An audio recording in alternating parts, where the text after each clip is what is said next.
The M&Ms.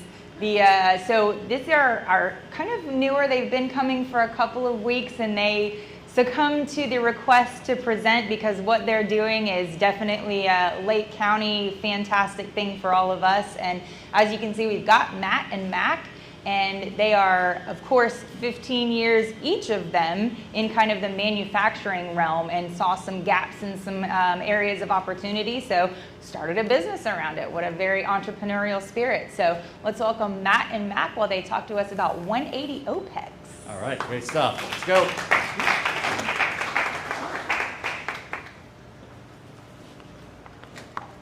Hello, and thank you very much. Make sure. There we go. So as we said, thank you very much. My name is Matt Lyon. I'm here with 180 OPEX Consulting, and kind of our tagline is reimagining accountability. And I think this will kind of become clear about the process we've created and what we're going to talk about going forward. So first, a little introduction about who we are. I'm going to start with Mac. Mac over here is a West Point grad, 15 plus years manufacturing experience. He has turned around multiple plants in his time, has a lot of great experience. Myself, I got started a long time ago as an attorney and a mediator. I started working in tech after that, worked primarily as a product specialist with a lot of experience in data and analytics. And before we really get going and explain this process, I want to give everybody kind of a challenge. As we describe it, I'd like you to think of other industries where you think this could be valuable. We know that this works in manufacturing. We'd like to see if maybe there are other places that feel that this might be something they could use. Really, how we see is that a major strength of this process is that it helps teams deal with problems that they've solved before, but somehow rear their head again. So to begin with, everybody makes mistakes. To err is human. It's an old phrase. We all understand it. But especially in manufacturing, errors destroy efficiency. They erode margins. That's really what is plaguing manufacturing. If you run into people who are struggling, they're dealing with a lot of human error. And what we see is that certain conditions create the human error. They make it manifest in ways that wouldn't otherwise. Some of these are really obvious: rushing, fatigue. If you're tired, if you're going really fast, you know you make mistakes. Everybody knows they make mistakes. If you're frustrated, but complacency, when we get too good at something, it's too easy, that's when we make more mistakes. And then when we try and change, habit disruption. So we can identify these situations. We can even train people to identify them and to try and fix them. But that leads to another problem. And that is that most training systems, most improvement programs, they don't stick. You know, you see improvement for a month, maybe 2 months if you're lucky. And then everybody, you know, they regress to the mean. They go back to the way things used to be. What ends up happening is that businesses spend a lot of money trying to improve, and they don't get their money back because their improvement didn't last. They spent a lot of money, brought fancy people in, and it's just not worth it. So we developed a 5-step process, and I'm really going to focus on the last step as the one that really differentiates us. You know, we go through your data. We've got 2 people with a background in data and analysis. You know, we look at this, we try and find your problems. We go walk the floor in person. We talk to your people, we look at your processes, and then we come up with standards. If you don't have standards somewhere, we're going to help you develop them. If you have standards that maybe aren't working, we're going to help them fix them. And then we proliferate them, we get training out there, we get ready to go, and then we have a daily compliance audit. And this is where things really change. And the daily audits, they're going to sound really simple, and they really are, but the devil's in the details as always. All we ask are 3 types of questions. 1, do you know what to do? You know, when you do your job, when you're handling these things that cause problems, do you know what you're actually supposed to be doing? 2, do you know why you're doing it? And this really gets to the understanding of why you're doing your job, what you're doing your job for. If you can understand these 2, great. The last one is, do you actually do it? You know, a lot of people know they're supposed to do something a certain way, and they don't do it because they have an easier or better way that they know of.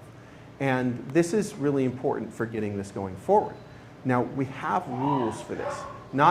These can't just be done in any way. The audits have to be limited. We're not trying to eat up efficiency, time, productivity. So we really just want one person, 1 hour per shift conducting these audits. going around the floor, meeting with people, asking them these 3 types of questions. There's immediate training. You get something wrong, you get an answer wrong, you fail an inspection, however it goes through this audit. Right now, the person conducting the audit tells you, hey, no, this is what it's supposed to be. You said this, but this is what I've got. And it cannot be conducted by a supervisor or a manager. It has to be conducted by somebody who doesn't have direct authority over the people who are doing it. We usually use quality inspectors. They're people who go around naturally and inspect the floor anyways. Cannot be punishing failure that goes along with this. Can't be a manager. You can't be railing on people who get something wrong. That's part of the process, but you can note success. We can be very happy and celebrate people who do things the right way. So what do we see with this?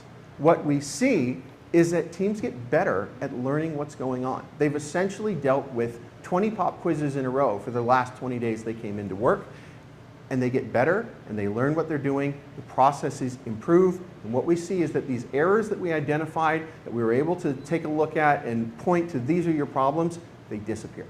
Now, error never completely gets eliminated. We're all still human beings, but we can massively cut down on it. We see safety improving. We just see a lot of great outcomes come down. And it's really a fantastic process. And so, given that, we wanted to come to this community. As we were discussing this, somebody brought up 1 Million Cups. And we had a couple of main questions, and then we also want everyone's broader feedback. You know, we know that this process works in manufacturing, but like my challenge was, where else could this work? You know, I used to work in tech, and the first time I talked to Mac about this, and we started developing this, I thought, you know, I think this might work in other places, but what we really want to do is prove it where we are first. If you think this would work, or you know somebody who might be, please, we'd love an introduction. If you could find us somebody who might be willing to talk to us about a different industry and where they think how that could work. We also have a proprietary software system that we developed to help administer these. Is that important to you? When we talk to some people, some of them think that that's a really big deal. Some of them don't seem to be impressed at all. So that's really, in terms of our marketing and our messaging, like, do you think that's a big deal? And then finally, please, any other feedback that you might have, we're definitely open to. And I think we're ready to take questions. Excellent. Thank you, Matt. So apparently you scared the VIEW staff when you mentioned audits, so that's what all the screaming was about, I believe. So well, we all know now we're afraid of audits. No, you should not be afraid. So think about your own industries and think about implementing something like this for kind of maximizing efficiency. Where else do you see these very 3 simple questions, straightforward, being asked in your realm, in your industry? Do not punish failure. Ooh, I love that line. Nice. Anybody? Oh. I don't want to leave without connecting with you two. I have been doing this for something similar, and I think there's some synergy, Fortune 100 and 500. Definitely opportunities there, and we should talk. That's great. Thank you. Excellent. One connection. Beautiful. I actually just want to get a clarification on what you're doing. Is it a software that you bring into a business and you help integrate it into their quality control process? So the software is only for the audits. We come in, for quality control and everything, we work with the teams to get their process, but the software's, the inspector walks around every day, has an iPad open to the software, and it's really a simple web app.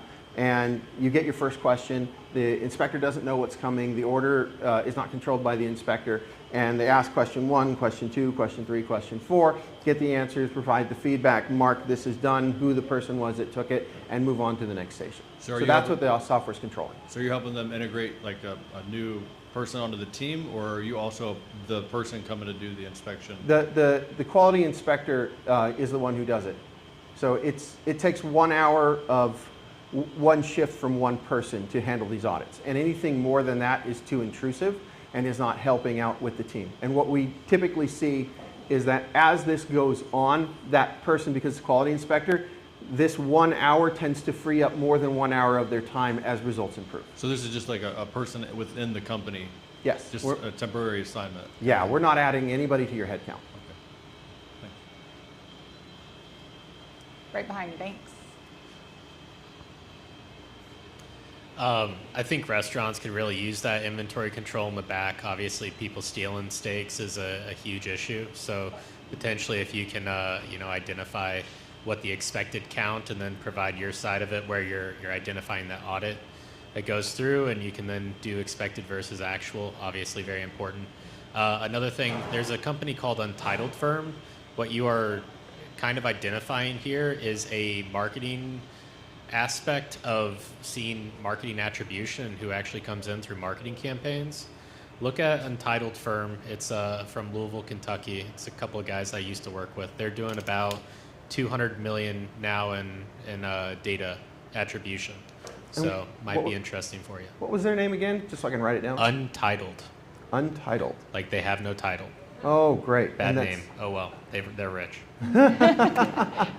No apologies at this point. And Glenn is running all of this. He's recording all of this, and we'll run a synopsis for you. So hopefully the robots capture all of this. But thank you, Nathan. Lee.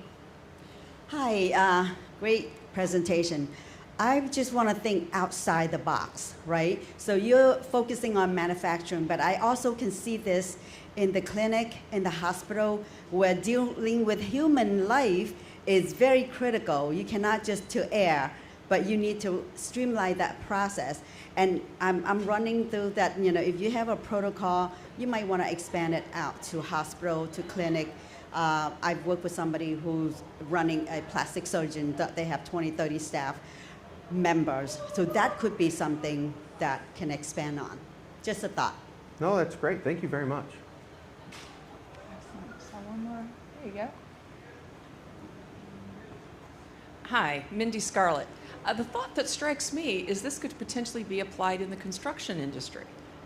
You're getting a lot of new labor that's not skilled, and they're doing particular things, and they're not necessarily doing them correctly. I could see this working for that. No, that's great. I had not thought of construction. Really appreciate that. Yeah, I think the way that you pose those three simple yet deep dive kind of questions, that's really allowing people to look for areas of opportunity, identify them, and then when they find these areas, since you're not adding anyone to the head count, is it then internal to that company to assess those areas of opportunity and see where they can go to work toward repairing them or improving them, or? So in our typical process is it's a cycle. We'll do a cycle, we'll identify these problems, we'll kind of watch these problems disappear. And what tends to happen is that different problems can rear their head, because what you will see is one thing is blocking you. But if you clear a blockage, there might be another blockage behind it. And that might be a new problem. It might be causing, in a manufacturing setting, it might be causing downtime. Machines might be breaking because of it.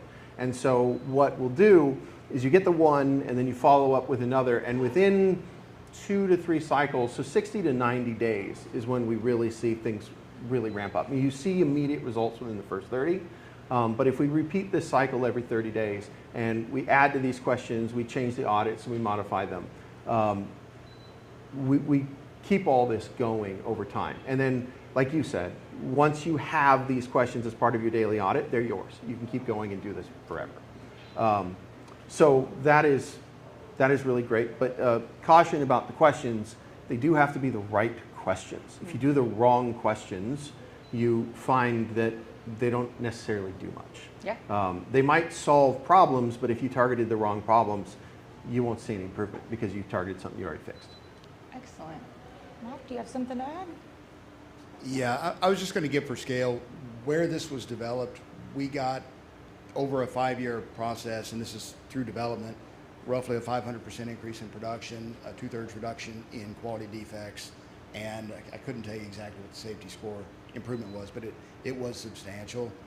There's a lot of theory that went into developing this that didn't get presented today, but I do believe it to be quite a robust process. And if anybody wants to go through that, I'm happy to talk about it. Yeah, Mac is absolutely the expert on the theory and the process. I don't think I gave his full background. Mac's got an MBA. He's been doing this for a very long time. How do you not have a boss do the questionnaire? I mean, who is it that comes and does the questions? It can be anybody. The truth is that we're more responsive to social pressure than punishment. The Super Mario effect is a theory, but a documented theory. And what it is that you will continue to try at something until you succeed in the absence of punishment. And the explanation is children playing Super Mario Brothers could fail hundreds of times and they would continue to play. So you want to remove that and leave the essentially just the social pressure of achieving excellence. And if you take the negative component out of accountability and you start checking things before there's blame to attribute, you enter a proactive accountability state where you're checking it, but nothing has happened, so we can just fix it. And over time, once everybody knows everything and they achieve true competence, at that point it's a positive experience because I'm finding you getting 100% on a daily basis and I'm documenting your excellence. And we found that these were extremely popular with the people in the facility where we used this as we developed it. Do you also play Super Mario Brothers together? Yes. Absolutely. I like take the negative out of accountability. That's great. Nathan, let's wrap up with you, and then we're going to go on to our second presenter. Sorry, I think one of your largest issues that you're going to encounter is the fact that to do audits, you have to have data that develops an expectation. And the vast majority of companies aren't developing any data lakes that allow you to actually judge and then identify whether an audit is going to be useful. So you really have to find those companies that are invested in, that are intending to be actually data-driven. For that, you're going to need IT. For that, you're going to need, the service providers that are going to be close to you. So that's who I would go to, is service providers that are pushing IT. Yeah, that makes a lot of sense to me. Obviously, I used to work in tech, so we were all about that. We had data people, and even in places where I worked and didn't have data people, I learned to do it myself. And in manufacturing, there's a lot of analytics because if a machine is down, that's a really big deal. So they're monitoring them, they're keeping track, and they have a lot more typically than even they realize. Has this worked somewhere in an industry where you're using it? I might have missed that. And have you gone to other of their competitors or similar businesses inside of that industry instead of maybe looking at something that's completely new where you don't necessarily have as much of a story? Matt can talk about it. Matt's used it at a couple of different places in manufacturing, but no, we have not then gone to their competitors and said, hey, they're using this, don't you want to do it too? Yeah, in a polite way, but so I'm just looking at this in a vertical market sense, that if you're speaking to the pharmaceutical industry, for example, well, there's a lot of pharmaceutical manufacturing companies, so telling the story, speaking the same language, right? So I was in a situation, maybe this has happened here or not, curious, now your conversation is similar, something that they can recognize, and they can say, well, yeah, we've had a similar situation, and now you can just say, well, here's an opportunity that maybe you could do a trial or a test or something along those lines.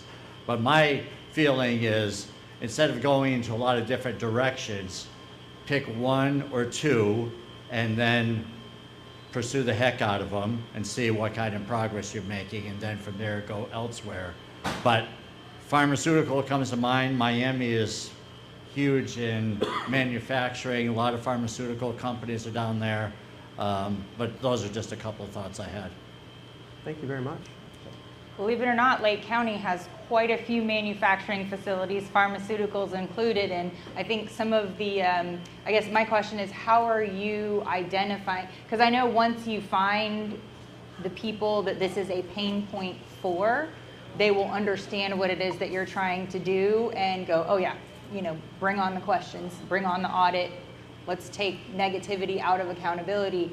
How are you currently looking for those people that have those pain points, especially in manufacturing, and now you have some new suggestions, but how are you sourcing those folks right now? So we've been going out and trying to meet people, meeting up with the MACF people here in Lake County, with the MSCA people in Polk County, just trying to get our word out of who we are, what we're doing, we're still brand new, so Yeah. we're really exploring and trying to grow and meet as many people as possible.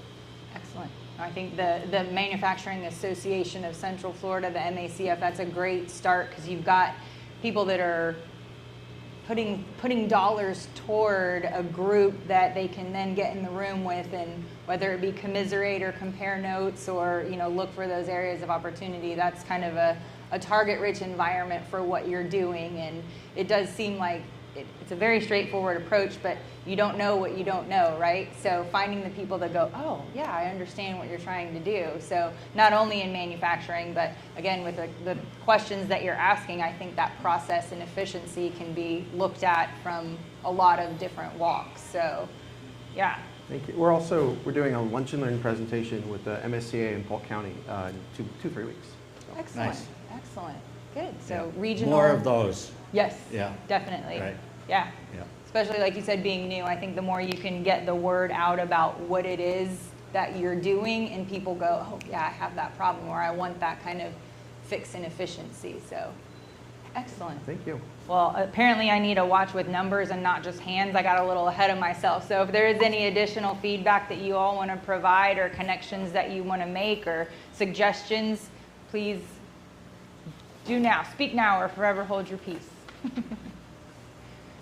All right, well, here is both Matt and Mac's, whoop, go back one here, their contact information. So grab a picture of that, and then, yeah, you've got your 180opex.com information and LinkedIn. Good, so you're already well on your way to broadcasting what you're doing. So if you have any connections or thoughts afterward, please get in touch with them. And of course, you will be keep coming back to 1 Million Cups, and we appreciate you being here and presenting today. Thank you very much. Yeah. No, we think this is a great organization. We love coming. But don't go anywhere, because we have one very important question to ask. And I normally ask it 2 or 3 times without realizing it's already been asked. But can I go with this one? Please. What can we as a community do to help you, Matt and Mac? Introductions. The more people we can meet, the better. If you know somebody who has an industry that they're an expert in, or they have a lot of connections, we're really trying to meet as many people as possible to discuss this and get the word out of what we're doing. Very nice. Outstanding. Thank you. Thank you both.